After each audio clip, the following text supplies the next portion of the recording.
अस्सलाम वालेकुम। कहानी को आखिर तक पूरा सुनिएगा और अगर आप चैनल पर नए हैं तो सब्सक्राइब जरूर कीजिएगा। लंदन का एक इमाम, कहा जाता है कि लंदन के इमाम साहब थे। रोजाना घर से मस्जिद जाने के लिए बस पर सवार होना उनका मामूल था। लंदन में लगे बंधे वक्त और एक ही रूट पर बसों में सफर करते हुए कई बार ऐसा हुआ, बस भी वही होती थी और बस का ड्राइवर भी वही होता था। एक मर्तबा ये इमाम बस पर सवार हुए, ड्राइवर को किराया दिया और बाकी के पैसे लेकर एक नशिस्त पर बैठ गए।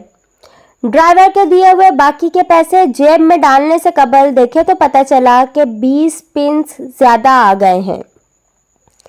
पहले इमाम साहब ने सोचा कि ये 20 पिंस वो उतरते हुए ड्राइवर को वापस कर देंगे, क्योंकि ये उनका हक नहीं बनता। फिर एक सोच आई कि इतने थोड़े से पैसों की कौन परवाह करता है। ट्रांसपोर्ट कंपनी इन बसों की कमाई से लाखों पाउंड कमाती भी तो है।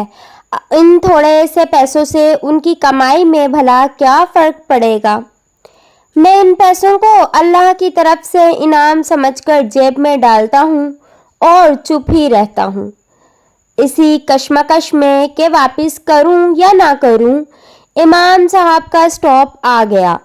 बस इमाम साहब के मतलूबा स्टॉप पर रुकी तो इमाम साहब ने उतरने से पहले ड्राइवर को 20 पिंस वापस करते हुए कहा, ये लीजिए 20 पिंस, लगता है आपने गलती से मुझे ज़्यादा दे दिए। ड्राइवर ने 20 पिंस वापस लेते हुए मुस्कुराकर इमाम साहब से पूछा, क्या आप इस इलाके की मस्जिद के नए इमाम हैं? मैं बहुत अरसे से आपकी मस्जिद में आकर इस्लाम के बारे में मालूमात लेना चाह रहा था।